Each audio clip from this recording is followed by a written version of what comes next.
Hey everyone, and welcome back to my channel.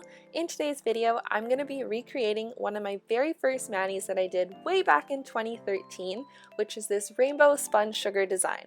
So without further ado, let's go ahead and get on into the tutorial. I don't always show this, but I always recommend applying a base coat under your manis to protect your nails and make your manis last longer. Next, I'm going to apply 1 to 2 coats of a white polish.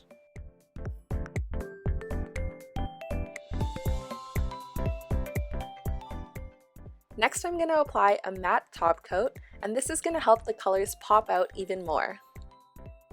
Just a warning, this mani can get pretty messy, so I'm going to use some liquid Palisade and apply it around my nails to make cleanup a lot easier. I'm going to use a total of 7 different polishes for the rainbow, but feel free to use a few more or a few less if you have longer or shorter nails. I'll be using Revlon Red, Pure Ice Showstopper, Sally Hansen Sun Kissed, Sally Hansen Green with Envy, Sally Hansen Big Teal, Sally Hansen Blew Me Away, and Revlon Enchanting. So I'm going to start with the red polish, and I'm going to apply a few drops to a piece of paper.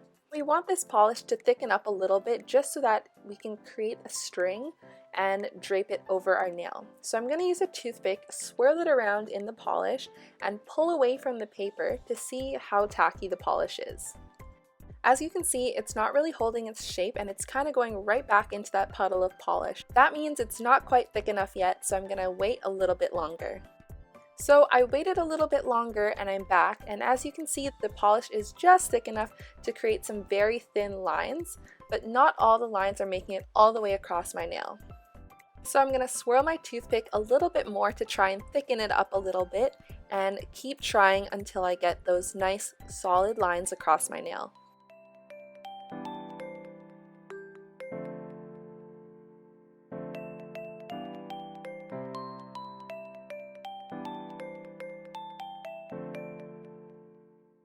So now I'm done with the red polish, and now I'm going to move on to the orange.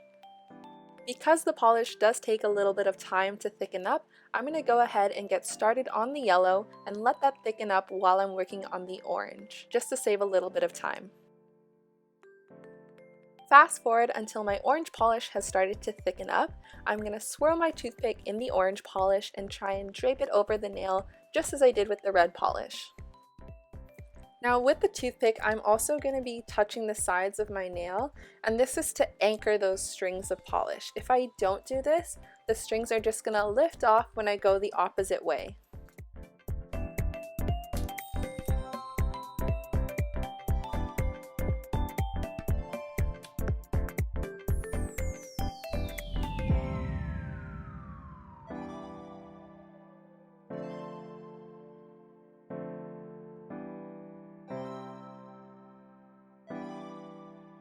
Now that I'm done with the orange polish, I'm going to move on to the yellow.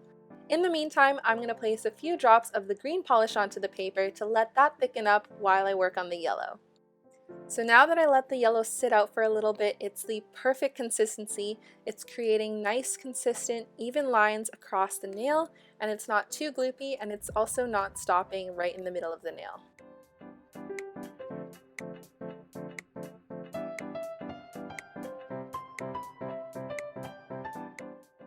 So again, just to save some time while I'm working on the green, I'm going to apply the next color onto my piece of paper. So the green wasn't quite ready, so I'm going to apply the next color as well to the piece of paper.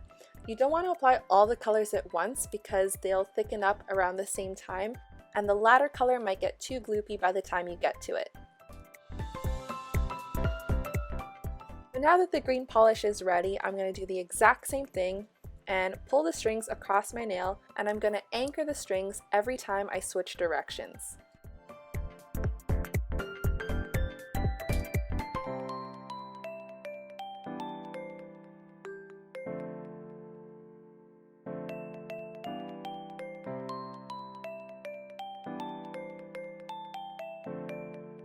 Now that I'm 2 polishes ahead, I'm going to apply the purple polish to the paper and let that thicken up while I'm working on the teal.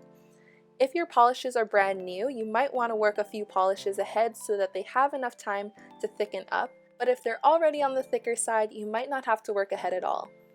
I know it took me a few tries to get the right consistency where the polish is just thick enough that they create those nice even strings across the nail without breaking and without being too gloopy.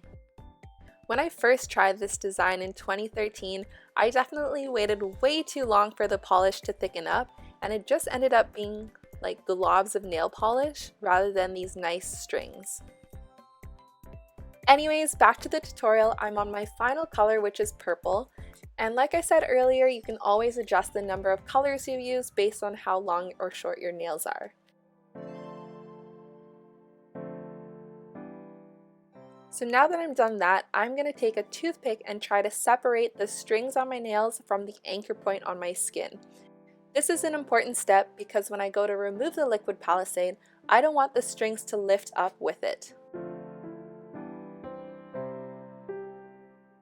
Now that it's separated, I'm going to remove the liquid Palisade and clean up any remaining nail polish around my nail using a brush dipped in acetone. And you're done! Here's the finished design. I'm not going to be applying a fast drying top coat to this because I want to keep that 3D spun sugar effect. So that's all for today's tutorial. I know this one was a little bit longer than normal, so thanks for sticking around, and I hope you enjoyed watching it and I hope you try it out for yourself. If you enjoyed watching this video, don't forget to like, share, and subscribe. I really appreciate it. And if you recreate this design, be sure to tag me on Instagram at caramellogram so I can see. Anyways, that's all for today, and I'll see you guys next time. Bye!